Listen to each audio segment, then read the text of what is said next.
ਸਾਰੇ ਹੀ ਵਿਦਿਆਰਥੀਆਂ ਦਾ ਬਹੁਤ-ਬਹੁਤ ਸਵਾਗਤ ਹੈ। ਜਿਵੇਂ ਕਿ ਤੁਸੀਂ ਸਕਰੀਨ ਉੱਤੇ ਵੇਖ ਰਹੇ ਹੋ, ਅੱਜ ਦਾ ਆਪਣਾ ਵਿਸ਼ਾ ਹੈ ਸਨਾਤਨਵਾਦ। ਸਨਾਤਨਵਾਦ ਦੇ ਉੱਤੇ ਆਪਾਂ ਵਿਸਥਾਰ ਨਾਲ ਗੱਲ ਕਰਾਂਗੇ। ਇਹ ਲੈਕਚਰ ਜਿਹੜਾ ਹੈ ਪੰਜਾਬੀ UGC ਨੈਟ ਤੇ ਪੰਜਾਬੀ ਮਾਸਟਰ ਕੀਟਰ ਲਈ ਲਾਹੇਵੰਦ ਰਹੂਗਾ। ਸੋ ਆਪਾਂ ਸਨਾਤਨਵਾਦ ਦੀ ਪਰਿਭਾਸ਼ਾ ਬਾਰੇ ਗੱਲ ਕਰਾਂਗੇ, ਸਨਾਤਨਵਾਦ ਦੇ ਨਿਕਾਸ ਤੇ ਵਿਕਾਸ ਬਾਰੇ ਗੱਲ ਕਰਾਂਗੇ, ਸਨਾਤਨਵਾਦ ਦੇ ਇਤਿਹਾਸ ਬਾਰੇ ਤੇ ਸਨਾਤਨਵਾਦ ਦੀਆਂ ਵਿਸ਼ੇਸ਼ਤਾਵਾਂ ਬਾਰੇ ਆਪਾਂ ਗੱਲ ਰੱਖਾਂਗੇ। ਸਭ ਤੋਂ ਪਹਿਲਾਂ ਆਪਾਂ ਪਰਿਭਾਸ਼ਾ ਵੇਖਦੇ ਹਾਂ, ਸਨਾਤਨਵਾਦ ਹੁੰਦਾ ਕੀ ਹੈ। ਸੋ ਸਨਾਤਨਵਾਦ ਹੈ ਸ੍ਰੇਸ਼ਟ ਵਰਗ ਲਈ, ਸ੍ਰੇਸ਼ਟ ਲੋਕਾਂ ਦੁਆਰਾ, ਸ੍ਰੇਸ਼ਟ ਭਾਸ਼ਾ, ਪੱਛਮ ਦੇ ਵਿੱਚ ਲਾਤੀਨੀ ਤੇ ਸਾਡੇ ਇੱਥੇ ਸੰਸਕ੍ਰਿਤ ਭਾਸ਼ਾ, ਦੋ ਭਾਸ਼ਾਵਾਂ ਨੇਗੀਆਂ। ਸ੍ਰੇਸ਼ਟ ਭਾਸ਼ਾ ਵਿੱਚ ਮਹਾਨ ਅਤੇ ਸਰਵਕਾਰੀ ਵਿਸ਼ਿਆਂ ਉੱਤੇ ਸੁੱਧ ਬੁੱਧ ਅਤੇ ਸੰਜੀਦਗੀ ਨਾਲ ਰੂਪਗਤ ਰੂੜਤਾ ਅਤੇ ਸ਼ਾਸਤਰੀ ਨਿਯਮਾਂ ਦੀ ਪਾਲਣਾ ਕਰਦਿਆਂ ਲਿਖੇ ਜਾਣ ਵਾਲੇ ਸਾਹਿਤ ਦੀ ਪ੍ਰੋੜਤਾ ਕਰਨ ਵਾਲੀ ਵਿਚਾਰਧਾਰਾ ਨੂੰ ਸਨਾਤਨਵਾਦ ਕਿਹਾ ਜਾਂਦਾ ਹੈ। ਸੋ ਇਸ ਤਰ੍ਹਾਂ ਦੀ ਜਿਹੜੇ ਹੈ ਸ੍ਰੇਸ਼ਟ ਵਰਗ ਲਈ ਜਿਹੜਾ ਹੈ ਸ੍ਰੇਸ਼ਟ ਵਰਗ ਲਈ, ਸ੍ਰੇਸ਼ਟ ਲੋਕਾਂ ਦੁਆਰਾ, ਸ੍ਰੇਸ਼ਟ ਵਰਗ ਕਿਹੜਾ, ਰਾਜੇ ਮਹਾਰਾਜੇ ਆ ਗਏ, ਠੀਕ ਹੈ। ਸ੍ਰੇਸ਼ਟ ਲੋਕਾਂ ਦੁਆਰਾ ਜਿਹੜੇ ਸਾਡੇ ਉਸ ਸਮੇਂ ਦੇ ਲੇਖਕ ਸੀਗੇ, ਸ੍ਰੇਸ਼ਟ ਲੋਕਾਂ ਦੁਆਰਾ, ਸ੍ਰੇਸ਼ਟ ਭਾਸ਼ਾ ਵਿੱਚ, ਭਾਸ਼ਾ ਕਿਹੜੀ, ਸੰਸਕ੍ਰਿਤ, ਸਾਡੇ ਇੱਥੇ ਸੰਸਕ੍ਰਿਤ ਸੀ ਭਾਰਤ ਦੇ ਵਿੱਚ, ਤੇ ਪੱਛਮ ਦੇ ਵਿੱਚ ਯੂਨਾਨ ਦੇ ਵਿੱਚ ਲਾਤੀਨੀ ਭਾਸ਼ਾ, ਲਾਤੀਨੀ ਦੇ ਵਿੱਚ ਲਾਤੀਨੀ ਸੀ। ਸੋ ਸ੍ਰੇਸ਼ਟ ਭਾਸ਼ਾ ਵਿੱਚ ਮਹਾਨ ਅਤੇ ਸਰਬਕਾਰੀ ਵਿਸ਼ਿਆਂ ਉੱਤੇ ਸੁੱਧ ਬੁੱਧ ਯਾਨੀ ਕਿ ਭਾਵਨਾਵਾਂ ਦੇ ਵੇਗ ਦੇ ਵਿੱਚ ਨਹੀਂ, ਪੂਰੇ ਸੁੱਧ ਬੁੱਧ ਦੇ ਵਿੱਚ ਸੰਜੀਦਗੀ ਨਾਲ ਰੂਪਗਤ ਰੂੜਤਾ ਜਿਹਦੇ ਵਿੱਚ ਬਦਲਾਅ ਨਹੀਂ ਹੁੰਦਾ, ਸਦੀਆਂ ਤੋਂ ਇੱਕ ਤਰੀਕੇ ਨਾਲ ਸਾਹਿਤ ਦੀ ਪਰੰਪਰਾ ਚੱਲੀ ਜਾਂਦੀ ਹੈ। ਸੋ ਉਸ ਰੂਪਗਤ ਰੂੜਤਾ ਵਿੱਚ ਸ਼ਾਸਤਰੀ ਨਿਯਮਾਂ ਦੀ ਪਾਲਣਾ ਕਰਦਿਆਂ ਲਿਖੇ ਜਾਣ ਵਾਲੇ ਸਾਹਿਤ ਦੀ ਪ੍ਰੋੜਤਾ ਕਰਨ ਵਾਲੀ ਵਿਚਾਰਧਾਰਾ ਨੂੰ, ਉਹਦੀ ਪੱਖ ਲੈਣ ਵਾਲੀ ਵਿਚਾਰਧਾਰਾ ਨੂੰ ਸਨਾਤਨਵਾਦ ਕਿਹਾ ਜਾਂਦਾ ਹੈ। ਸੋ ਇਹ ਸੀ ਸਨਾਤਨਵਾਦ ਦੀ ਪਰਿਭਾਸ਼ਾ। ਜੇ ਆਪਾਂ ਸਨਾਤਨਵਾਦ ਦੀ ਗੱਲ ਕਰੀਏ ਸ਼ਬਦ ਦੀ, ਤਾਂ ਸਨਾਤਨ ਦਾ ਅਰਥ ਹੁੰਦਾ ਅੰਗਰੇਜ਼ੀ ਦੇ ਵਿੱਚ ਕਲਾਸ, ਤੋਂ ਕਲਾਸਿਜ਼ਮ ਸਨਾਤਨਵਾਦ ਨੂੰ ਆਖਦੇ ਹੈ। ਸੋ ਕਲਾਸ ਦਾ ਅਨੁਵਾਦ ਹੈ ਯੂਨਾਨੀ ਅਤੇ ਰੋਮਨ ਸਾਹਿਤ ਪਰੰਪਰਾ ਵਿੱਚ ਇਸ ਸ਼ਬਦ ਦੇ ਵਿਸ਼ੇਸ਼ ਅਰਥ ਲਏ ਜਾਂਦੇ ਰਹੇ ਨੇ। ਪ੍ਰਾਚੀਨ ਕਾਲ ਵਿੱਚ ਰੋਮਨ 5 ਵਰਗਾਂ ਦੇ ਵਿੱਚ ਵੰਡਿਆ ਹੋਇਆ ਸੀ। ਜਿਸ ਤਰ੍ਹਾਂ ਸਾਡਾ ਸਮਾਜ ਹੈ ਜਿਹੜਾ ਬ੍ਰਾਹਮਣ, ਛਤਰੀ, ਸ਼ੂਦਰ ਤੇ ਵੈਸ਼ ਦੇ ਵਿੱਚ ਵੰਡਿਆ ਹੋਇਆ ਸੀ। 4 ਵਰਗ ਸੀ। ਸਭ ਤੋਂ ਥੱਲੇ ਜਿਹੜਾ ਹੈ ਨੀਚਲਾ ਵਰਗ ਮੰਨਿਆ ਜਾਂਦਾ ਸੀ ਸ਼ੂਦਰ, ਉੱਪਰਲਾ ਵਰਗ ਮੰਨਿਆ ਜਾਂਦਾ ਸੀ ਬ੍ਰਾਹਮਣ। ਸੋ ਇਸੇ ਤਰ੍ਹਾਂ ਜਿਹੜਾ ਰੋਮਨ ਸਾਮਰਾਜ ਸੀਗਾ ਉਹ 5 ਵਰਗਾਂ ਦੇ ਵਿੱਚ ਵੰਡਿਆ ਜਾਂਦਾ ਸੀ, ਤੇ ਸਭ ਤੋਂ ਉੱਪਰਲੀ ਜਿਹੜੀ ਸ਼੍ਰੇਣੀ ਸੀ ਉਸਨੂੰ ਕਲਾਸਿਸ ਕਿਹਾ ਜਾਂਦਾ ਸੀ। ਇਹਦੇ ਵਿੱਚ ਉਹ ਲੋਕ ਸ਼ਾਮਲ ਸਨ ਜਿਹਦੇ ਕੋਲ 1.25 ਲੱਖ ਤੋਂ ਵੱਧ ਜਿਹੜਾ ਹੈ ਗੰਧਰਤਾ ਦੇ ਮਾਲਕ ਹੋਣ। ਉੱਥੋਂ ਦੀ ਇਹ ਲਿਪੀ ਹੈ, ਕਹਿ ਸਕਦੇ ਹਾਂ, ਜਿਹਦੇ ਕੋਲ 1.25 ਲੱਖ ਤੋਂ ਵੱਧ ਉਸ ਸਮੇਂ ਦੇ ਵਿੱਚ ਪੈਸੇ ਹੁੰਦੇ ਸੀ, ਪੈਸੇ ਸੀਗੇ। ਸੋ ਉਸ ਨੂੰ ਜਿਹੜਾ ਉੱਚ ਸ਼੍ਰੇਣੀ ਦੇ ਵਿੱਚ ਸ਼ਾਮਲ ਕੀਤਾ ਗਿਆ ਸੀ। ਦੂਜੀ ਸ਼ਤਾਬਦੀ ਵਿੱਚ ਇਸ ਸ਼ਬਦ ਨੂੰ ਸਾਹਿਤਕ ਖੇਤਰ ਵਿੱਚ ਵਰਤਿਆ ਗਿਆ ਕਲਾਸਿਜ਼ਮ ਨੂੰ, ਕਿਉਂਕਿ ਉਸ ਤਰ੍ਹਾਂ ਦੀ ਜਦੋਂ ਰਚਨਾ ਸਾਹਿਤ ਦੇ ਵਿੱਚ ਹੋਣ ਲੱਗ ਗਈ ਤਾਂ ਇੱਕ ਨਵੇਕਲੀ ਧਾਰਾ ਨਿਕਲੀ ਤਾਂ ਉਹ ਸਾਹਿਤ ਦੇ ਵਿੱਚ ਪ੍ਰਵੇਸ਼ ਕਰ ਜਾਂਦੀ ਹੈ। ਇਸ ਸ਼ਬਦ ਨੂੰ ਸਾਹਿਤਕ ਖੇਤਰ ਦੇ ਵਿੱਚ ਵਰਤਿਆ ਗਿਆ ਦੂਜੀ ਸ਼ਤਾਬਦੀ ਦੇ ਵਿੱਚ। ਇਸ ਸਮੇਂ ਇਸ ਸ਼ਬਦ ਨੂੰ ਸ੍ਰੇਸ਼ਟ ਲੋਕਾਂ ਲਈ ਲਿਖੀਆਂ ਗਈਆਂ ਪੁਸਤਕਾਂ ਲਈ ਵਰਤਿਆ ਜਾਂਦਾ ਸੀ।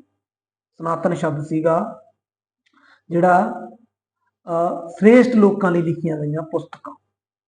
ਬਾਅਦ ਦੇ ਵਿੱਚ ਜਿਹੜਾ ਕਲਾਸਿਜ਼ਮ ਹੈ, ਇਹ ਸ਼ਬਦ ਜਿਹੜਾ ਵਰਤਿਆ ਜਾਣ ਲੱਗਾ ਸਾਹਿਤਿਕ ਗੁਣਾਂ ਵਾਲੀ ਸ੍ਰੇਸ਼ਟ ਰਚਨਾ, ਕਿਉਂਕਿ ਜਿਹੜੀਆਂ ਸ੍ਰੇਸ਼ਟ ਲੋਕਾਂ ਲਈ ਪੁਸਤਕਾਂ ਲਿਖੀਆਂ ਜਾਣ ਲੱਗੀਆਂ ਬਾਅਦ ਦੇ ਵਿੱਚ ਉਹ ਸਾਹਿਤਿਕ ਗੁਣਾਂ ਵਾਲੀ ਸ੍ਰੇਸ਼ਟ ਰਚਨਾ ਦੇ ਤੌਰ ਤੇ ਜਾਣੀਆਂ ਜਾਣ ਲੱਗੀਆਂ। ਸੋ ਕਲਾਸਿਜ਼ਮ ਨੂੰ ਜਿਹੜਾ ਸਾਹਿਤਿਕ ਗੁਣਾਂ ਵਾਲੀ ਸ੍ਰੇਸ਼ਟ ਰਚਨਾ ਵਜੋਂ ਲਿਆ ਜਾਣ ਲੱਗਿਆ। ਸਭ ਤੋਂ ਪਹਿਲਾਂ ਇਹ ਸ਼ੁਰੂ ਹੋਇਆ ਸੀ ਸ੍ਰੇਸ਼ਟ ਲੋਕਾਂ ਲਈ ਲਿਖੀਆਂ ਜਾਣ ਵਾਲੀਆਂ ਜਿਹੜੀਆਂ ਪੁਸਤਕਾਂ ਨੇ, ਜਿਹੜੀਆਂ ਲਿਖੀਆਂ ਗਈਆਂ ਪੁਸਤਕਾਂ ਨੇ, ਉਸ ਦੇ ਵਿਸ਼ੇ ਵਜੋਂ ਇਸ ਨੂੰ ਲਿਆ ਜਾਂਦਾ ਸੀ।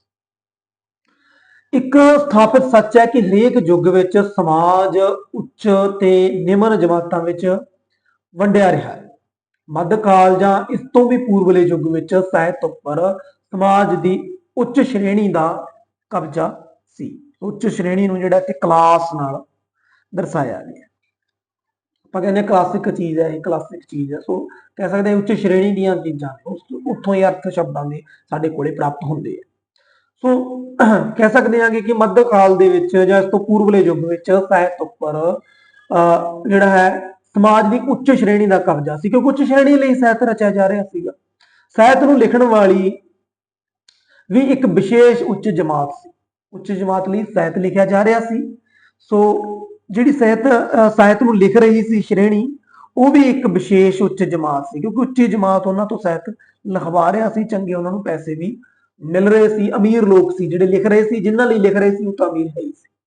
ਸੋ ਆਪਾਂ ਕਹਿੰਦੇ ਹਾਂ ਕਿ ਕਿਰਤੀਆਂ ਲਈ ਸਾਹਿਤ, ਕਿਰਤੀ ਵਰਗ ਲਈ, ਦੱਬੇ ਕੁਚਲੇ ਲਈ, ਸੋ ਉਹ ਇਸ ਤਰ੍ਹਾਂ ਦੀ ਕੋਈ ਉਸ ਸਮੇਂ ਗੱਲ ਨਹੀਂ ਸੀ। ਸੋ ਇਸ ਦੇ ਵਿਸ਼ੇ ਵੀ ਉੱਚ ਸਮਾਜ ਦੇ ਮਿਆਰਾਂ ਦੇ ਅਨੁਸਾਰ ਰੱਖੇ ਜਾਂਦੇ ਸੀ। ਸਾਹਿਤ ਨੂੰ ਉੱਚ ਜਮਾਤ ਦੀ ਵਿਸ਼ੇਸ਼ ਭਾਸ਼ਾ ਵਿੱਚ ਲਿਖਿਆ ਜਾਂਦਾ ਸੀ। ਜਿਵੇਂ ਸਾਡਾ ਜਿਹੜਾ ਸਾਹਿਤ ਹੈ ਉਹ ਸੰਸਕ੍ਰਿਤ ਦੇ ਵਿੱਚ, ਜਿਹੜਾ ਪੱਛਮ ਦਾ ਸਾਹਿਤ ਹੈ ਉਸ ਸਮੇਂ ਲਤੀਨੀ ਭਾਸ਼ਾ ਦੇ ਵਿੱਚ ਲਿਖਿਆ ਜਾਂਦਾ ਸੀ। ਸੋ ਜਨ ਸਧਾਰਨ ਲਈ ਵਿਸ਼ਿਸ਼ਟ ਭਾਸ਼ਾ ਵਿੱਚ ਜਿਹੜਾ ਲਤੀਨੀ ਜਾਂ ਸੰਸਕ੍ਰਿਤ ਵਿੱਚ ਗੱਲਬਾਤ ਜਿਹੜਾ ਜਨ ਸਧਾਰਨ ਹੈ ਉਹ ਨਹੀਂ ਕਰਦਾ ਸੀ ਇਹਨਾਂ ਭਾਸ਼ਾ ਵਿੱਚ। ਪੱਛਮ ਦਾ ਸਮਾਜ ਲਤੀਨੀ ਭਾਸ਼ਾ ਵਿੱਚ ਗੱਲਬਾਤ ਨਹੀਂ ਕਰਦਾ ਸੀ। ਸਾਡਾ ਸਮਾਜ ਜਿਹੜਾ ਸੰਸਕ੍ਰਿਤ ਵਿੱਚ ਗੱਲਬਾਤ ਨਹੀਂ ਕਰਦਾ ਸੀ। ਭਾਸ਼ਾ ਸਿਰਫ ਉੱਚ ਸ਼੍ਰੇਣੀ ਦੀ ਭਾਸ਼ਾ ਸੀ। ਸਾਹਿਤ ਰਚਣ ਲਈ ਆਮ ਲੋਕਾਂ ਦੀ ਭਾਸ਼ਾ ਦੀ ਵਰਤੋਂ ਨਹੀਂ ਸੀ ਕੀਤੀ ਜਾਂਦੀ। ਅਜਿਹਾ ਕਰਨ ਨੂੰ ਘਟੀਆ ਸਮਝਿਆ ਜਾਂਦਾ ਸੀ। ਸੋ ਜਿਹੜੇ ਅਸੀਂ ਪੁਰਾਤਨ ਨਾਟਕ ਦੇਖਦੇ ਹਾਂ ਭਰਤ ਮੁਨੀ ਦੇ, ਉਹਨਾਂ ਦੇ ਵਿੱਚ ਵੀ ਰਾਜੇ ਮਹਾਰਾਜੇ ਜਿਹੜੇ ਆ ਉਹ ਸ਼ੁੱਧ ਸੰਸਕ੍ਰਿਤ ਬੋਲਦੇ ਆ। ਜਿਹੜੇ ਵਜ਼ੀਰ ਨੇ ਜਾਂ ਉਸ ਤੋਂ ਛੋਟੀ ਕੈਟਾਗਰੀ ਦੇ ਲੋਕ ਨੇ, ਰਾਜੇ ਮਹਾਰਾਜੇ ਨੇ, ਸੰਤਰੀ ਨੇ, ਉਹ ਥੋੜੀ ਅਸ਼ੁੱਧ ਸੰਸਕ੍ਰਿਤ ਹੈ। ਜਿਹੜੇ ਦੱਬੇ ਕੁਚਲੇ ਜੇ ਕੋਈ ਪਾਤਰ ਨਾਟਕ ਦੇ ਵਿੱਚ ਆਉਂਦਾ ਤਾਂ ਉਹ ਸੰਸਕ੍ਰਿਤ ਨਹੀਂ ਬੋਲਦੇ। ਕਹਿਣ ਦਾ ਮਤਲਬ ਹੈ ਕਿ ਜਿਹੜੀ ਸੰਸਕ੍ਰਿਤ ਭਾਸ਼ਾ ਸੀ ਉਹ ਸਾਡੇ ਜਿਵੇਂ ਉੱਚ ਲੋਕਾਂ ਦੀ ਭਾਸ਼ਾ ਸੀ। ਇਸੇ ਤਰ੍ਹਾਂ ਪੱਛਮ ਦੇ ਵਿੱਚ ਲਤੀਨੀ ਦਾ ਹਾਲ ਸੀ। ਸੋ ਸਾਹਿਤ ਰਚਣ ਲਈ ਆਮ ਲੋਕਾਂ ਦੀ ਭਾਸ਼ਾ ਨੂੰ ਜਿਹੜਾ ਘਟੀਆ ਸਮਝਿਆ ਜਾਂਦਾ ਸੀ। ਕਲਾਸਿਜ਼ਮ ਨੂੰ ਸਮਝਣ ਦਾ ਇਹੋ ਆਧਾਰ ਹੈ। ਕਿਉਂ? ਕਲਾਸ ਸ਼ਬਦ ਤੋਂ ਜਿਹੜਾ ਹੈ ਕਲਾਸੀਕਲ ਤੇ ਕਲਾਸਿਕ ਜਾਂ ਕਲਾਸਿਜ਼ਮ ਸ਼ਬਦਾਂ ਦੀ ਉਤਪਤੀ ਹੋਈ। ਠੀਕ ਹੈ, ਆਪਾਂ ਕਹਿੰਦੇ ਕਲਾਸਿਕ ਚੀਜ਼ਾਂ ਨੇ, ਕਲਾਸੀਕਲ ਇਹ ਚੀਜ਼ ਹੈ। ਸੋ ਮਤਲਬ ਕਿ ਇਹ ਉੱਚ ਸ਼੍ਰੇਣੀ ਦੀ ਚੀਜ਼ ਹੈ। ਜਾਂ ਕਹਿੰਦੇ ਕਲਾਸਿਕ, ਜਿਸ ਤਰ੍ਹਾਂ ਮੋਟਰਸਾਈਕਲ, ਬਾਈਕ ਨਿਕਲਦੇ ਆ, ਕਲਾਸਿਕ ਮਤਲਬ ਉੱਚ ਸ਼੍ਰੇਣੀ ਵਾਸਤੇ। ਸੋ ਇਹ ਸ਼ਬਦ ਇੱਥੋਂ ਸਾਡੇ ਕੋਲੇ ਪਹੁੰਚੀ ਹੈ। ਇਹਨਾਂ ਸਾਰੇ ਹੀ ਸ਼ਬਦਾਂ ਵਿੱਚ ਆਉਣ ਵਾਲਾ ਕਲਾਸ, ਜਿਹਨੂੰ ਆਪਾਂ ਸ਼੍ਰੇਣੀ ਦੇ ਅਰਥਾਂ ਦੇ ਵਿੱਚ ਲੈਂਦੇ ਹਾਂ, ਉਸ ਸਮੇਂ ਉੱਚ ਸ਼੍ਰੇਣੀ ਦੇ ਅਰਥਾਂ ਦੇ ਵਿੱਚ ਇਸ ਸ਼ਬਦ ਨੂੰ ਲਿਆ ਜਾਂਦਾ ਸੀ, ਉੱਚੀ ਸ਼੍ਰੇਣੀ।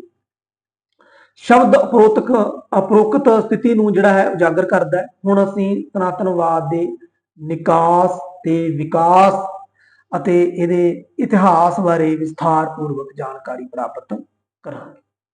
ਸੋ ਜਦੋਂ ਆਪਾਂ ਨਿਕਾਸ ਦੀ ਹੁਣ ਆਪਾਂ ਗੱਲ ਕਰਨੀ ਹੈ, ਸ਼ਬਦ ਦੀ ਆਪਾਂ ਨੇ ਗੱਲ ਕਰ ਲਈ ਹੈ, ਪਰਿਭਾਸ਼ਾ ਦੀ ਗੱਲ ਕਰ ਲਈ ਹੈ, ਕਿੱਥੋਂ ਸ਼ਬਦ ਕਿਸ ਤਰ੍ਹਾਂ ਹੋਂਦ ਦੇ ਵਿੱਚ ਹੈ, ਹੋਂਦ ਧਾਰਦਾ ਹੈ, ਉਹ ਗੱਲ ਆਪਾਂ ਨੇ ਕਰ ਲਈ।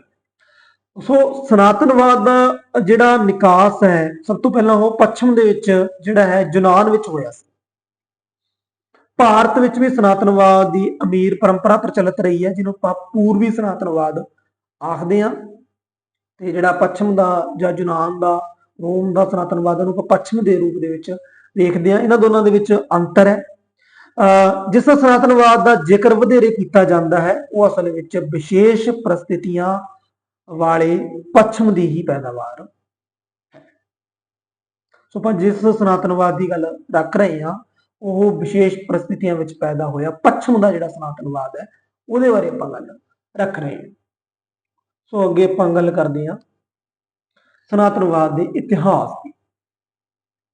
ਜਦੋਂ ਆਪਾਂ ਜਿਹੜਾ ਹੈ ਸਨਾਤਨਵਾਦ ਦਾ ਇਤਿਹਾਸ ਦੀ ਗੱਲ ਕਰਦੇ ਹਾਂ ਤਾਂ ਈਸਾ ਤੋਂ 300 ਸਾਲ ਪਹਿਲਾਂ, 300 ਸਾਲ ਪਹਿਲਾਂ ਇਹ ਜਿਹੜਾ ਹੋਂਦ ਦੇ ਵਿੱਚ ਆਉਣਾ ਸ਼ੁਰੂ ਹੋ ਗਿਆ ਸੀ। ਸੋ ਕਹਿ ਸਕਦੇ ਹਾਂ ਕਿ ਇਸ ਦਾ ਜਨਮ ਯੂਨਾਨ ਵਿੱਚ, ਜਿਹੜਾ ਪੱਛਮੀ ਸਨਾਤਨਵਾਦ ਹੈ ਇਹਦਾ ਜਨਮ ਯੂਨਾਨ ਵਿੱਚ ਜਿਹੜਾ ਹੈ 320 ਈਸਾ ਪੂਰਵ ਦੇ ਆਸ-ਪਾਸ ਹੋਇਆ।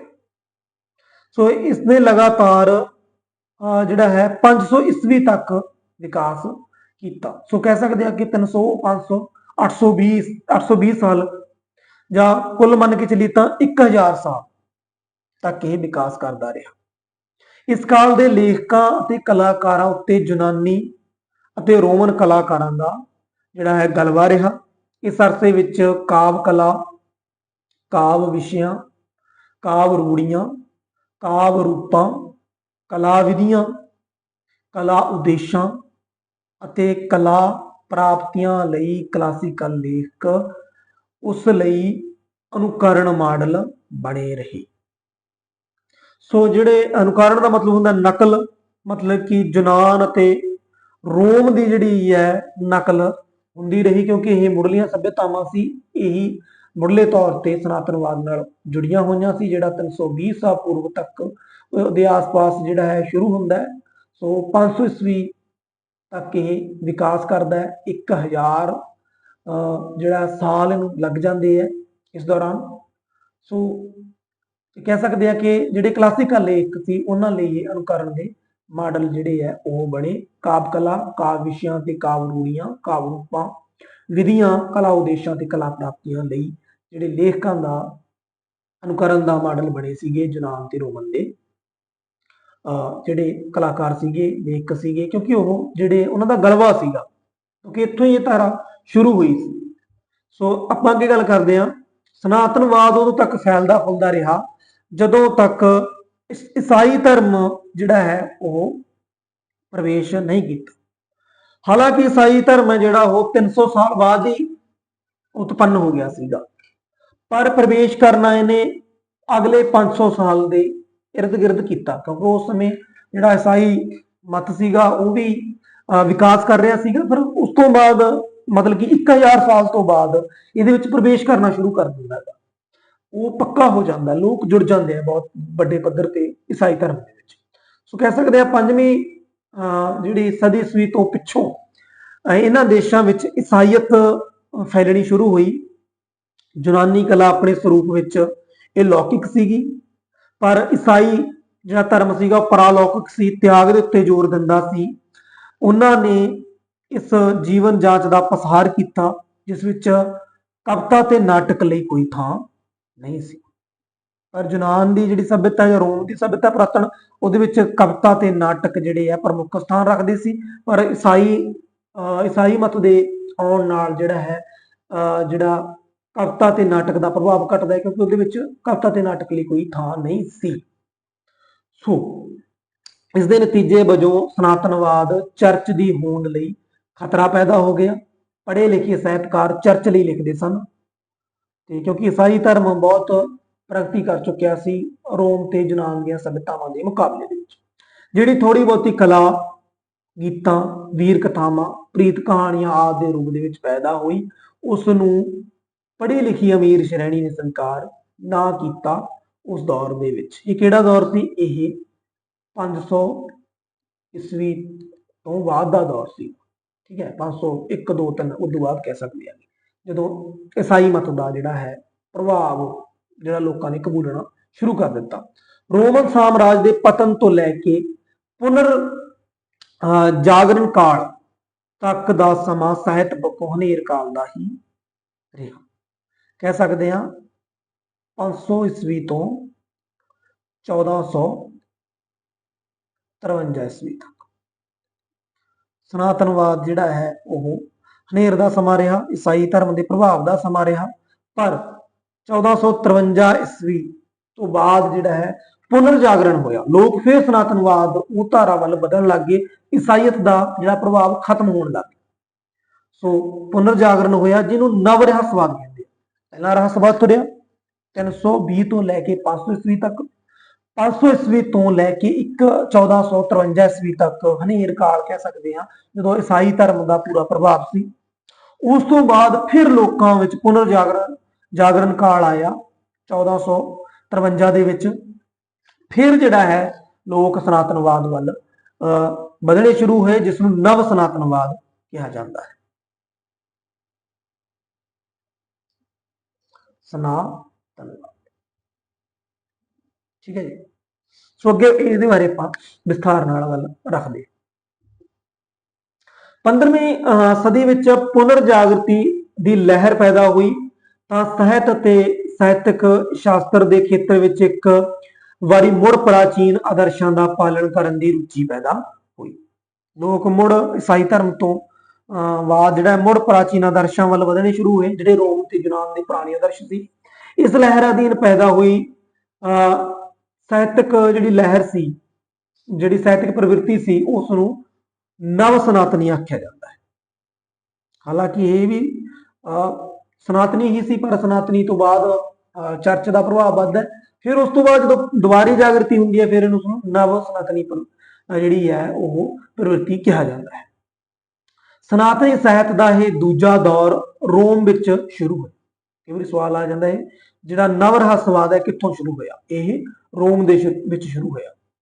ਜਿਹੜਾ ਪਹਿਲਾ ਜਿਹੜਾ ਸਨਾਤਨਵਾਦ ਹੈ, ਮੂਲ ਸਨਾਤਨਵਾਦ ਕਹਿ ਸਕਦੇ ਹਾਂ ਜਿਹਨੂੰ, ਪੁਰਾਤਨ ਸਨਾਤਨਵਾਦ, ਉਹ ਸੀਗਾ ਯੂਨਾਨ ਦੇ ਵਿੱਚ 320 ਈਸਾ ਪੂਰਵ। ਸੋ ਇਹ 15ਵੀਂ ਸਦੀ ਵਿੱਚ ਸ਼ੁਰੂ ਹੁੰਦਾ, ਨਵ ਸਨਾਤਨੀ ਲਹਿਰ ਚੱਲਦੀ ਹੈ। ਸੋ ਇਹ ਸਨਾਤਨੀ ਲਹਿਰ ਜਿਹੜੀ ਹੈ, ਇਹ ਦੂਸਰਾ ਦੌਰ ਹੈ ਜਿਹੜਾ ਰੋਮ ਦੇ ਵਿੱਚ ਸ਼ੁਰੂ ਹੋਇਆ। ਪੁਨਰ ਜਾਗਰਤੀ ਦੀ ਲਹਿਰ ਨੇ ਤਾਂ ਯੂਰਪ ਦੇ ਤਕਰੀਬਨ ਸਾਰੇ ਹੀ ਦੇਸ਼ਾਂ ਵਿੱਚ ਹੀ ਸਨਾਤਨਵਾਦੀ ਸਾਹਿਤ ਯਾਤਰਾ ਦਾ ਅਗਲਾ ਦੌਰ ਆਰੰਭ ਕਰ ਦਿੱਤਾ। ਸੋ ਦੁਬਾਰਾ ਲੋਕ ਉਸ ਲਹਿਰ ਵੱਲ ਵਧਣ ਲੱਗ ਗਏ। ਪਹਿਲਾਂ ਇਟਲੀ ਵਿੱਚ, ਫਿਰ ਇਟਲੀ ਰਾਹੀਂ ਜਦੋਂ ਪੁਨਰ ਜਾਗਰਤੀ ਦੀ ਲਹਿਰ ਯੂਰਪ ਦੇ ਦੂਜੇ ਦੇਸ਼ਾਂ ਵਿੱਚ ਫੈਲੀ, ਤਾਂ ਯੂਰਪ ਦੀਆਂ ਆਧੁਨਿਕ ਭਾਸ਼ਾਵਾਂ ਵਿੱਚ ਪ੍ਰਾਚੀਨ ਸਾਹਿਤ ਦੇ ਮਾਪਦੰਡਾਂ ਅਨੁਸਾਰ ਰਚੇ ਜਾਣ ਵਾਲੇ ਸਾਹਿਤ ਨੂੰ ਵੀ ਸਨਾਤਨੀ ਸਾਹਿਤ ਕਿਹਾ ਜਾਣ ਲੱਗਾ। ਸੋ ਕਹਿਣ ਦਾ ਮਤਲਬ ਕਿ ਪਹਿਲਾਂ ਜਿਹੜੀ ਲਾਤੀਨੀ ਭਾਸ਼ਾ ਸੀ, ਫਿਰ ਨਵ ਸਨਾਤਨੀ ਲਹਿਰ ਦੇ ਵਿੱਚ ਭਾਸ਼ਾ ਜਿਹੜੀ ਮਰਜ਼ੀ ਹੋਵੇ, ਪਰ ਜਦੋਂ ਪ੍ਰਾਚੀਨ ਮਾਪਦੰਡਾਂ ਅਨੁਸਾਰ ਤੁਸੀਂ ਉਸਦੀ ਰਚਨਾ ਕਰੋਗੇ ਤਾਂ ਉਸਨੂੰ ਸਨਾਤਨੀ ਹੀ ਕਿਹਾ ਜਾਊਗਾ। ਸੋ ਭਾਵੇਂ ਉਹ ਲੈਟਿਨ ਭਾਸ਼ਾ, ਤਾਂ ਲਾਤੀਨੀ ਭਾਸ਼ਾ ਤਾਂ ਪਹਿਲਾਂ ਹੀ ਸੀਗੀ, ਜਾਂ ਉਹ ਅੰਗਰੇਜ਼ੀ ਹੋਵੇ ਜਾਂ ਜਿਹੜੀ ਵੀ ਪੱਛਮ ਦੀ ਕੋਈ ਵੀ ਭਾਸ਼ਾ ਹੋਵੇ ਨਵ ਸਨਾਤਨੀ ਲਹਿਰ ਦੇ ਵਿੱਚ, ਪਰ ਉਹ ਜਿਹੜੇ ਮਾਪਦੰਡ ਨੇ ਉਹਦੇ, ਉਹ ਪ੍ਰਾਚੀਨ ਸਾਹਿਤ ਵਾਲੇ ਹੋਣ ਤਾਂ ਉਸਨੂੰ ਸਨਾਤਨੀ ਸਾਹਿਤ ਹੀ ਕਿਹਾ ਜਾਣ ਲੱਗਾ।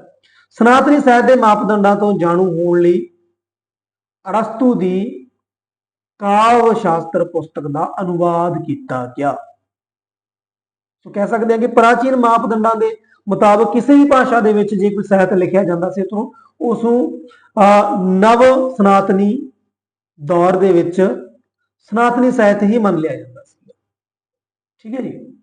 ਪਰ ਹੁਣ ਪੁਰਾਣੇ ਮਾਪਦੰਡਾਂ ਦੇ ਮੁਤਾਬਕ ਸਾਹਿਤ ਰਚਿਆ ਕਿਵੇਂ ਜਾਵੇ, ਉਹ ਨਿਯਮ ਕਿੱਥੋਂ ਲੱਭੇ ਜਾਣ, ਤਾਂ ਉਹਦੇ ਲਈ ਆਧਾਰ ਬਣਾਇਆ ਗਿਆ ਅਰਸਤੂ ਦੀ ਕਾਵਿ ਸ਼ਾਸਤਰ ਪੁਸਤਕ ਨੂੰ, ਉਹਦਾ ਅਨੁਵਾਦ ਕਰ ਲਿਆ ਗਿਆ।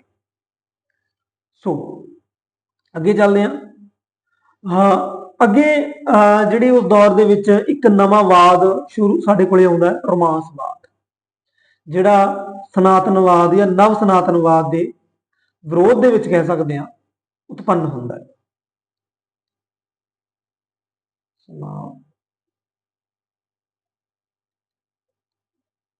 ਤੇ ਵਿਰੋਧ ਦੇ ਵਿੱਚ, ਠੀਕ ਹੈ ਜੀ। ਸੋ ਇਹ ਕੀ ਕਹਿੰਦੇ ਨੇ, ਰੋਮਾਂਸਵਾਦੀਆਂ ਅਨੁਸਾਰ ਸਨਾਤਨੀ ਸਾਹਿਤ ਉਹ ਹੈ ਜਿਹੜਾ ਯੂਨਾਨ ਅਤੇ ਰੋਮ ਦੇ ਸਾਹਿਤ ਦਾ ਅਨੁਕਰਨ ਯਾਨੀ ਕਿ ਨਕਲ। ਜਦੋਂ ਨਵ ਸਨਾਤਨੀ ਲਹਿਰ ਚੱਲੀ ਤਾਂ ਦੂਜੀਆਂ ਭਾਸ਼ਾਵਾਂ ਦੇ ਵਿੱਚ ਵੀ ਸਾਹਿਤ ਰਚਿਆ ਜਾਣ ਲੱਗਾ, ਤਾਂ ਰੋਮਾਂਸਵਾਦੀਆਂ ਨੇ ਕਿਹਾ ਕਿ ਸਨਾਤਨੀ ਸਾਹਿਤ ਉਹ ਹੈ, ਮਤਲਬ ਕਿ ਨਵ ਸਨਾਤਨੀ ਸਾਹਿਤ ਉਹ ਹੈ ਕਹਿ ਸਕਦੇ ਹਾਂ ਜਿਹੜਾ ਯੂਨਾਨ ਅਤੇ ਰੋਮ ਦੇ ਸਾਹਿਤ ਦਾ ਅਨੁਕਰਨ। ਉਹਨਾਂ ਅਨੁਸਾਰ ਦੂਸਰੀ ਸਦੀ ਤੋਂ ਬਾਅਦ ਲਾਤੀਨੀ ਸਾਹਿਤ ਅਤੇ ਪੁਨਰ ਜਾਗਰਣ ਦੀ ਲਹਿਰ ਨਾਲ ਸੰਬੰਧਿਤ ਸਾਹਿਤ ਹੀ ਸਨਾਤਨੀ ਸਾਹਿਤ ਹੈ। ਇਸ ਪ੍ਰਕਾਰ 320 ਈਸਾ ਪੂਰਵ ਤੋਂ 500 ਈਸਵੀ ਤੱਕ ਦੇ ਲਿਖੇ ਸਾਹਿਤ ਨੂੰ ਸਨਾਤਨੀ ਸਾਹਿਤ ਅਤੇ 15ਵੀਂ ਤੋਂ 18ਵੀਂ ਸਦੀ ਵਿਚਕਾਰ ਸਨਾਤਨੀ ਸਾਹਿਤ ਦੇ ਮਾਪਦੰਡਾਂ ਅਨੁਸਾਰ ਲਿਖੇ ਸਾਹਿਤ ਨੂੰ ਨਵ ਸਨਾਤਨੀ ਸਾਹਿਤ ਕਿਹਾ ਜਾਣ ਲੱਗਾ। ਸੋ ਸਨਾਤਨੀ ਸਾਹਿਤ ਤਾਂ ਉਹੀ ਹੈ ਜਿਹੜਾ 320 ਤੋਂ ਬਾਅਦ 500 ਈਸਵੀ ਤੱਕ ਰਚਿਆ ਗਿਆ, ਪਰ ਇਹਦੇ ਮਾਪਦੰਡਾਂ ਦੇ ਉੱਤੇ 15ਵੀਂ ਤੋਂ 18ਵੀਂ ਸਦੀ ਤੱਕ ਜਿਹੜਾ ਸਾਹਿਤ ਰਚਿਆ ਗਿਆ ਉਸ ਨੂੰ ਨਵ ਸਨਾਤਨਵਾਦੀ ਸਾਹਿਤ ਕਿਹਾ ਜਾਂਦਾ ਹੈ। ਸੋ ਅੱਗੇ ਚੱਲਦੇ ਹਾਂ। ਅੱਗੇ ਹਰਵਰਡ ਗ੍ਰੇਸਨ ਇਹਦੇ ਬਾਰੇ ਕੀ ਕਹਿੰਦਾ ਹੈ? ਹਰਵਰਡ ਗ੍ਰੇਸਨ ਭਾਸ਼ਾ ਸ਼ਾਸਤਰੀ ਹੈ। ਉਹਨੇ ਸਨਾਤਨਵਾਦ ਦੇ ਜਨਮ ਅਤੇ ਪਤਨ ਸੰਬੰਧੀ ਹਾਲਾਤਾਂ ਦਾ ਅਧਿਐਨ ਕਰਕੇ ਮਹੱਤਵਪੂਰਨ ਸਿਧਾਂਤ ਸਿਰਜੇ ਹੈ। ਸਨਾਤਨਵਾਦ ਦੇ ਜਨਮ ਤੇ ਪਤਨ ਦੇ ਹਾਲਾਤਾਂ ਦਾ ਅਧਿਐਨ ਕੀਤਾ, ਫਿਰ ਇਹਨੇ ਸਿਧਾਂਤ ਦਿੱਤੇ। ਗ੍ਰੇਸਨ ਕੀ ਕਹਿੰਦਾ ਹੈ? ਸਨਾਤਨਵਾਦ ਦੇ ਜਨਮ ਸੰਬੰਧੀ ਉਹ ਲਿਖਦਾ ਹੈ, ਕਲਾਸਿਜ਼ਮ ਅਜਿਹੇ ਰਾਸ਼ਟਰ ਅਤੇ ਅਜਿਹੀ ਪੀੜ੍ਹੀ ਦੀ ਉਪਜ ਹੁੰਦਾ ਹੈ ਜੋ ਚੇਤਨ ਪੱਧਰ ਤੇ ਇਹ ਅਨੁਭਵ ਕਰਦੀ ਹੈ ਕਿ ਉਸਨੇ ਬੀਤ ਚੁੱਕੇ ਯੁੱਗ ਨਾਲੋਂ ਸਦਾਚਾਰਕ, ਬੌਧਿਕ ਤੇ ਰਾਜਨੀਤਿਕ ਪੱਧਰ ਉੱਤੇ ਕੋਈ ਸਪਸ਼ਟ ਪ੍ਰਗਤੀ ਹਾਸਲ ਕਰ ਲਈ ਹੈ, ਤਾਂ ਜੋ ਪ੍ਰਗਤੀ ਕਰ ਲੈਣ ਦਾ ਅਹਿਸਾਸ ਰੱਖਦੀ ਹੈ, ਜਿਸ ਨੂੰ ਨਾਲ ਹੀ ਇਸ ਗੱਲ ਦਾ ਨਿਸ਼ਚਾ ਹੁੰਦਾ ਹੈ ਕਿ ਜੀਵਨ ਸੰਬੰਧੀ ਉਸਦਾ ਦ੍ਰਿਸ਼ਟੀਕੋਣ ਬੀਤ ਚੁੱਕੇ ਯੁੱਗ ਦੇ ਨਿਸ਼ਚੇ ਨਾਲੋਂ ਵਧੇਰੇ ਕੁਦਰਤੀ, ਮਾਨਵੀ ਤੇ ਵਿਆਪਕ ਹੈ। ਸੋ ਇਹ ਨਵ ਸਨਾਤਨੀ ਦੌਰ ਦੀ ਜਿਹੜੀ ਪਰਿਭਾਸ਼ਾ ਹੈ, ਸਨਾਤਨਵਾਦੀ ਨਵ ਸਨਾਤਨਵਾਦੀ ਦੌਰ ਦੀ ਪਰਿਭਾਸ਼ਾ, ਜਿਹਦੇ ਵਿੱਚ ਉਹ ਕਹਿੰਦਾ ਵੀ ਅਸੀਂ ਨੇ ਜਿਹੜਾ ਹੈ ਬੀਤ ਚੁੱਕਾ ਯੁੱਗ ਕਿਹੜਾ ਸੀਗਾ? ਈਸਾਈਅਤ ਦਾ ਯੁੱਗ, ਜਿਹੜਾ 500 ਈਸਵੀ ਤੋਂ ਲੈ ਕੇ 1453 ਈਸਵੀ ਤੱਕ ਚੱਲਿਆ। ਉਹ ਕਹਿੰਦਾ ਵੀ ਬੀਤ ਚੁੱਕੇ ਯੁੱਗ ਦੇ ਨਿਸ਼ਚੇ ਨਾਲੋਂ ਵਧੇਰੇ ਕੁਦਰਤੀ, ਮਾਨਵਵਾਦੀ ਤੇ ਵਿਆਪਕ ਹੈ। ਮਤਲਬ ਕਿ ਈਸਾਈਅਤ ਦੇ ਦੌਰ ਦੇ ਵਿੱਚ ਜਿਹੜਾ ਹੈ ਉਹ ਜ਼ਿਆਦਾ ਕੁਦਰਤੀ ਨਹੀਂ ਸੀ, ਜ਼ਿਆਦਾ ਮਾਨਵਵਾਦੀ ਨਹੀਂ ਸੀ, ਜ਼ਿਆਦਾ ਵਿਆਪਕ ਨਹੀਂ ਸੀ। ਸੋ ਇਹ ਗ੍ਰੇਸਨ ਦੇ ਮਤ ਹੈ ਜੀ। ਗ੍ਰੇਸਨ ਇਸ ਸੰਬੰਧੀ ਇੱਕ ਹੋਰ ਜਿਹੜੀ ਉਦਾਹਰਨ ਸਾਡੇ ਸਾਹਮਣੇ ਲੈ ਕੇ ਪੇਸ਼ ਹੁੰਦਾ ਹੈ, ਉਹਦੇ ਬਾਰੇ ਵੀ ਆਪਾਂ ਗੱਲ ਰੱਖਦੇ ਹਾਂ। ਗ੍ਰੇਸਨ ਨੇ ਸਨਾਤਨਵਾਦ ਦੇ ਪਤਨ ਸੰਬੰਧੀ ਗੱਲ ਕੀਤੀ ਹੈ। ਉਸ ਦਾ ਅਨੁਸਾਰ ਕਲਾਸਿਜ਼ਮ ਸਾਹਿਤ ਵਿਭਿੰਨ ਕਾਰਨਾਂ ਕਰਕੇ ਆਪਣੇ ਪਤਨ ਨੂੰ ਪਹੁੰਚਦਾ ਹੈ ਜਾਂ ਆਪਣੇ ਖਾਤਮੇ ਨੂੰ ਪਹੁੰਚਦਾ ਹੈ। ਉਸ ਦਾ ਸੋਮਾ ਸੁੱਕ ਸਕਦਾ ਹੈ। ਜਿਹੜੇ ਰੂਪ ਉਸਨੇ ਸਥਾਪਿਤ ਕੀਤੇ ਹੁੰਦੇ ਹਨ ਉਹ ਮਕਾਨਗੀ ਜਿਹੇ ਹੋ ਕੇ ਆਪਣੀ ਖਿੱਚ ਗਵਾ ਲੈਂਦੇ ਹਨ। ਮਕਾਨਗੀ ਜਿਹੇ ਮਤਲਬ ਕਿ ਭਾਵਹੀਣ ਕਹਿ ਸਕਦੇ ਹਾਂ, ਭਾਵਹੀਣ ਹੋ ਗਏ ਸੀ। ਸਨਾਤਨਵਾਦ ਦਾ ਸੋਮਾ ਸੁੱਕ ਗਿਆ ਸੀ, ਉਸਨੇ ਆਪਣੀ ਖਿੱਚ ਜਿਹੜੀ ਹੈ ਉਹ ਗਵਾ ਲਈ ਸੀ। ਉਸਦੇ ਨਿਸ਼ਚੇ ਰੂੜੀਆਂ ਹੋ ਕੇ ਰਹਿ ਜਾਂਦੇ ਹਨ। ਇੰਜ ਕਲਾਸੀਕਲ ਸਾਹਿਤ ਆਪਣੀ ਤਾਜ਼ਗੀ ਅਤੇ ਆਪਣੇ ਓਜ ਗਵਾ ਲੈਂਦਾ ਹੈ। ਬੁੱਧੀ ਅਤੇ ਸੰਵੇਦਨਾ ਦਾ ਸੰਤੁਲਨ ਵਿਗੜਦਾ ਹੈ। ਅਜਿਹੀ ਸੂਰਤ ਵਿੱਚ ਰੂਪ ਅਤੇ ਵਸਤੂ ਇਕਸੁਰਤਾ, ਜਿਹੜੀ ਰੂਪ ਤੇ ਵਸਤੂ ਦੀ ਇਕਸੁਰਤਾ ਉਹ ਭੰਗ ਹੋ ਜਾਂਦੀ ਹੈ ਤੇ ਰੋਮਾਂਸਵਾਦੀ ਸਾਹਿਤ ਕਲਾ ਦੇ ਉਪਜਣ ਦੀ ਯੋਗ ਆਧਾਰ ਭੂਮਿਕਾ ਤਿਆਰ ਜਿਹੜਾ ਹੈ ਕਰਦਾ ਹੈ।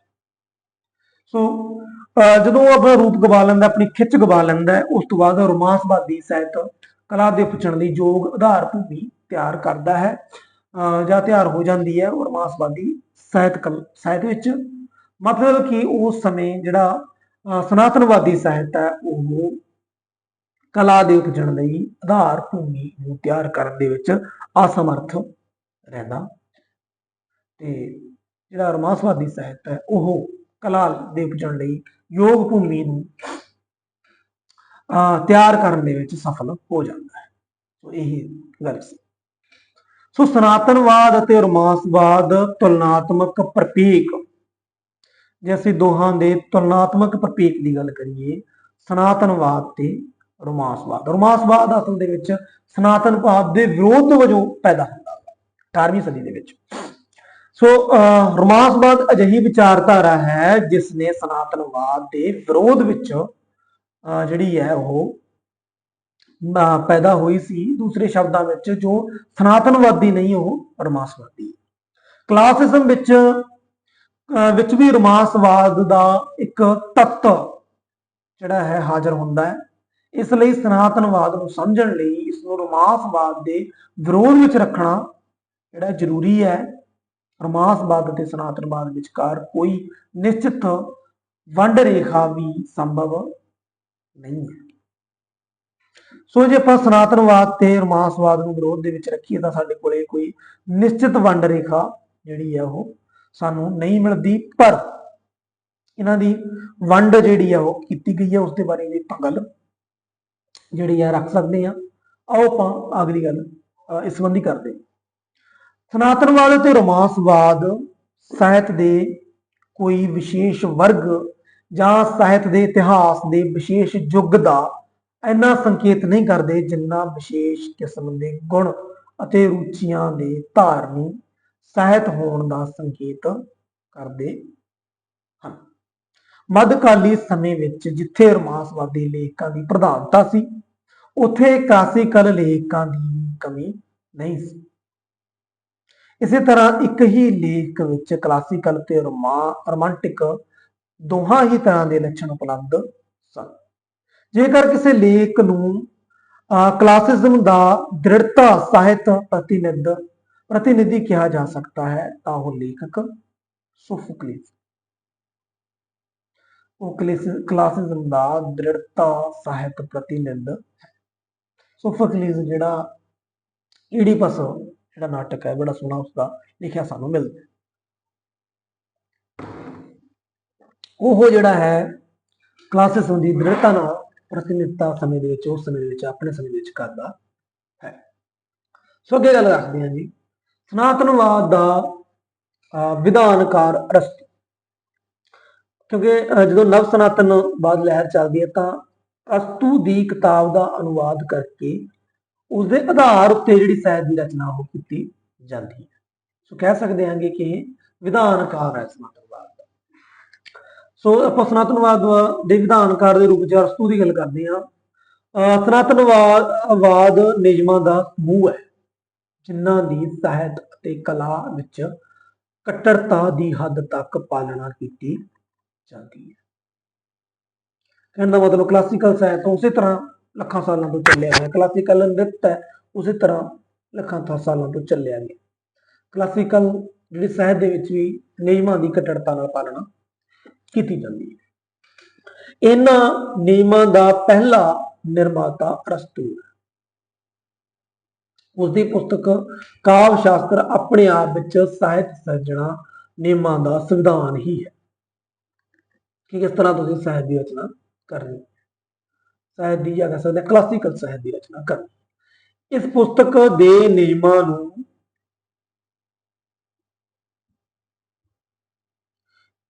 ਜਿਹੜਾ ਹੈ ਇਸ ਪੁਸਤਕ ਦੇ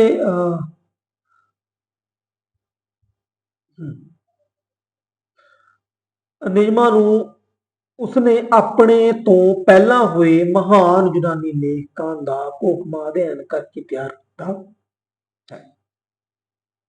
ਸੋ ਜਿਹੜੇ ਅਰਸਤੂ ਤੋਂ ਪਹਿਲਾਂ ਲੇਖ ਹੋਏ ਉਹਨਾਂ ਦਾ ਅਧਿਐਨ ਕਰਦਾ, ਉਸਦੇ ਆਧਾਰ ਤੇ ਪੁਸਤਕ ਦੀ ਜਿਹੜੀ ਆ ਰਚਨਾ ਕਰਦਾ। ਯੂਨਾਨ ਅਤੇ ਰੋਮ ਦੇ ਸਾਹਿਤਕਾਰ ਆਪਣੀ ਸਾਹਿਤ ਸਿਰਜਣਾ ਲਈ ਮੂਲ ਭਾਵਨਾ ਨਾਲੋਂ ਟੁੱਟ ਗਿਆ ਤਾਂ ਉਹਨਾਂ ਨੇ ਅਰਸਤੂ ਦੀ ਉਪਰੋਕਤ ਪੁਸਤਕ ਤੋਂ ਅਗਵਾਈ ਲੈਣੀ ਸ਼ੁਰੂ ਕਰ ਦਿੱਤੀ। 17ਵੀਂ 18ਵੀਂ ਸਦੀ ਵਿੱਚ ਇੰਗਲੈਂਡ ਵਿੱਚ ਚੱਲੀ ਨਵ ਕਲਾਸੀਕਲ ਜਾਂ ਨਵ ਸਨਾਤਨਵਾਦੀ ਲਹਿਰ ਨੇ ਅਰਸਤੂ ਤੋਂ ਲਹਿਰ ਨੇ ਅਰਸਤੂ ਤੋਂ ਆਸਰਾ ਲਿਆ। ਦੁਖਾਂਤ ਤੇ ਸੁਖਾਂਤ ਦਾ ਮਿਸ਼ਰਤ ਜਿਹੜਾ ਦੁਖਾਂਤ ਤੇ ਸੁਖਾਂਤ ਨੂੰ ਮਿਸ਼ਰਤ ਨਾ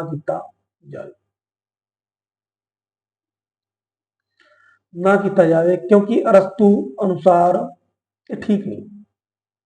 ਕਹਿੰਦੇ ਦੁਖਾਂਤ ਤਾਂ ਦੁਖਾਂਤ ਹੀ ਦਿਖਾਇਆ ਜਾਵੇ, ਜੇ ਸੁਖਾਂਤ ਦਾ ਸੁਖਾਂਤ ਹੀ ਦਿਖਾਇਆ ਜਾਵੇ, ਇਸ ਨੂੰ ਮਿਸ਼ਰਨ ਨਾ ਬਣਾਇਆ ਜਾਵੇ, ਇਸ ਨੂੰ ਮਿਸ਼ਰਤ ਨਾ ਕੀਤਾ ਜਾਵੇ, ਇਹ ਠੀਕ ਨਹੀਂ ਹੈ।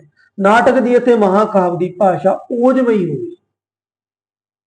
ਅਰਸਤੂ ਦੇ ਇਹੋ ਜਿਹੇ ਕਥਨ ਸਾਹਿਤਕਾਰਾਂ ਲਈ ਇਲਹਾਮ ਹੋ ਗਏ, ਮਤਲਬ ਕਿ ਹੁਕਮ ਹੀ ਉਹਨਾਂ ਨੇ ਬਜਾ ਲਿਆ, ਇੱਕ ਆਵਾਜ਼ ਇਹਨੂੰ ਪੈਂਦੀ ਹੈ ਇਲਹਾਮ ਹੋਣਾ। ਸੋ ਇਲਹਾਮ ਹੋ ਗਏ, ਪਰ ਇਸ ਤਰ੍ਹਾਂ ਕਰਨ ਨਾਲ ਸੁਤੰਤਰ ਸਾਹਿਤ ਸਿਰਜਣਾ ਦਾ ਦਮ ਘੁੱਟ ਕੇ ਰਹਿ ਗਿਆ ਅਤੇ 18ਵੀਂ ਸਦੀ ਵਿੱਚ ਰਮਾਨੀਆਂ ਨੇ ਅਰਸਤੂ ਦੀ ਇਸ ਨਿਯਮਾਵਲੀ ਵਿਰੁੱਧ ਬਗਾਵਤ ਕਰ ਦਿੱਤੀ। ਕਿਹਨੇ? ਰੋਮਾਂਸਵਾਦੀਆਂ। ਸੋ ਰੋਮਾਂਸਵਾਦੀਆਂ ਨੇ ਅਰਸਤੂ ਦੀ ਇਸ ਗੱਲ ਦੇ ਵਿੱਚ ਬਗਾਵਤ ਡਟ ਕੇ ਉਹਨਾਂ ਨੇ ਬਗਾਵਤ ਅਰਸਤੂ ਦੀ ਕੀਤੀ। ਸੋ ਅਗਲੀ ਗੱਲ ਜਿਹੜੀ ਹੈ ਉਹ ਹੋਊਗੀ ਵਿਸ਼ੇਸ਼ਤਾਵਾਂ ਦੀ। ਸੋ ਲੈਕਚਰ ਦਾ ਵਕਤ ਜ਼ਿਆਦਾ ਜ਼ਾਇਆ ਹੋ ਰਿਹਾ, ਸੋ ਆਪਾਂ ਦੋ ਭਾਗਾਂ ਦੇ ਵਿੱਚ ਇਸ ਨੂੰ ਕਰਨ ਦਾ ਯਤਨ ਕਰਾਂਗੇ। ਸੋ ਅਗਲਾ ਲੈਕਚਰ ਹੋਊਗਾ ਜਿਹੜਾ ਉਹ ਸਨਾਤਨਵਾਦ ਦੀਆਂ ਵਿਸ਼ੇਸ਼ ਥਾਵਾਂ ਤੇ ਸਿੱਟੇ ਉੱਪਰ ਹੋਊਗਾ, ਦੇਖਣਾ ਨਾ ਭੁੱਲਿਓ। ਚੈਨਲ ਨੂੰ ਲਾਈਕ ਕਰ ਦਿਓ, ਸਬਸਕ੍ਰਾਈਬ ਕਰ ਦਿਓ। ਤੁਹਾਡਾ ਸਭ ਦਾ ਬਹੁਤ ਬਹੁਤ ਧੰਨਵਾਦ।